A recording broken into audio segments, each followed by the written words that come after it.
Welcome back అండి. ఇప్పటి వరకు మనం చాలా విషయాలు మాట్లాడుకున్నాం మన పాత వీడియోలలో. రీయూజ్డ్ కంటెంట్ అంటే ఏంది? ఒరిజినల్ కంటెంట్ అంటే ఏందని? రివ్యూ ప్రాసెస్ అంటే ఏందని? అన్నీ జూషినాం. కానీ ఈరోజు నేను చెప్పబోయేది యూట్యూబ్ స్టార్ట్ జేసే ముందు ఎవరైనా నాకు జెప్పుంటే నా మనీ, నా టైము, ఫ్రస్ట్రేషన్ అన్నీ సేవ్ అయ్యేదనిపిచ్చింది. సో, అందుకనే అవన్నీ మీతోని ఇప్పుడు షేర్ జేసుకోవాలనుకుంటున్నా. సో, వీటిని సేవ్ జేసుకొని పెట్టుకోండి. ఇవి వ్యూస్ కోసం గాదు. లాంగ్ టర్మ్ సక్సెస్ రావాలంటే ఇవి ఫాలో అవ్వాల్సిందే. ఖచ్చితంగా 100% ఫాలో అవ్వాలి. రూల్ నంబర్ 1 వ్యూస్ కోసం గాదు, వాల్యూ కోసం పని జేయండి. ఒక చిన్న క్వెషన్ మీరు హోటల్‌కి ఎందుకెళ్తారు? బిల్డింగ్ చూడ్డానికా? లేదా ఫుడ్ కోసమా? యూట్యూబ్ గూడా అంతే. వ్యూయర్ మీ థంబ్‌నెయిల్ చూసి వస్తాడు గానీ, మళ్ళీ మళ్ళీ రావాలంటే మీ కంటెంట్ వల్ల వాడికి ఉపయోగం ఉండాలి. ఒక్క వ్యూయర్ ఇలా ఒక్కొక్క వ్యూయర్ ఇలా అనుకోవాలి. ఈ ఛానెల్‌కొస్తే నేను ఆ రోజు ఏదో ఒకటి నేర్చుకుంటా. కంపల్సరీ నా థింకింగ్ పవరు, నా కొత్త కొత్త క్రియేటివిటీ పెరుగుతది. నాకు కొత్త నాలెడ్జ్ ఒస్తది అని వాడు అనుకోవాలి. అప్పుడైతేనే ఆటోమేటిక్‌గా వాడు సబ్స్క్రైబ్ చేస్తాడు.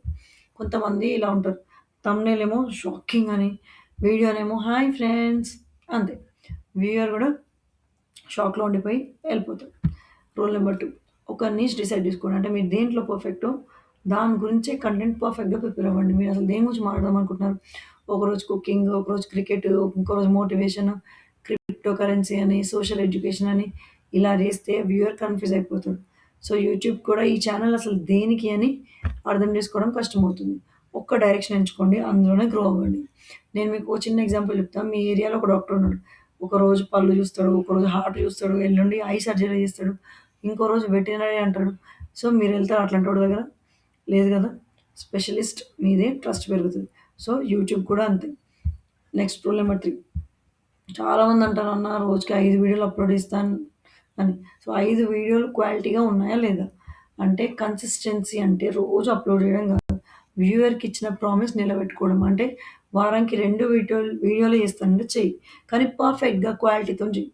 నీ ప్రాణం మొత్తం పెట్టి చెయి. అంటే వాడికి వాల్యూ మొత్తం ఇచ్చేలాగా చెయి. ఏదో చేస్తున్నానా, చదివినానా, స్క్రిప్ట్ చదివినానా, ఏదో 4 ఏఐ బొమ్మలేసినానా కాదు.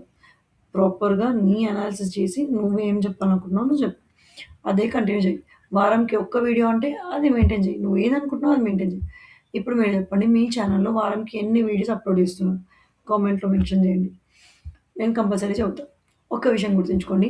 స్లో గ్రోత్ అంటే ఫెయిల్యూర్ అని గాదు. ఫాస్ట్‌గా గ్రోత్ అంటే గూడా పర్మనెంట్ అని గాదు. ఫౌండేషన్ స్ట్రాంగ్ ఉండాలి దేనికన్నా. బిల్డింగ్ ఎప్పటికైనా ఎత్తుగా అయిపోతది. ఒకవేళ ఫౌండేషన్ మాత్రం స్ట్రాంగ్‌గా ఉంటది. సో, ఇప్పటివరకు చెప్పిన 3 రూల్స్ చాలామంది ఇగ్నోర్ జేస్తారు. కానీ వీటిని ఫాలో చేసేవాళ్ళు ఖచ్చితంగా 5 సంవత్సరాల తర్వాత కూడా యూట్యూబ్‌లో ఉంటారు. ఇప్పుడు మిగిలిన 2 గోల్డెన్ రూల్స్ మీ ఛానెల్‌ని ఇంకో లెవెల్ తీసుకెళ్తాయి. అదేంటో తర్వాత భాగంలో చూద్దాం.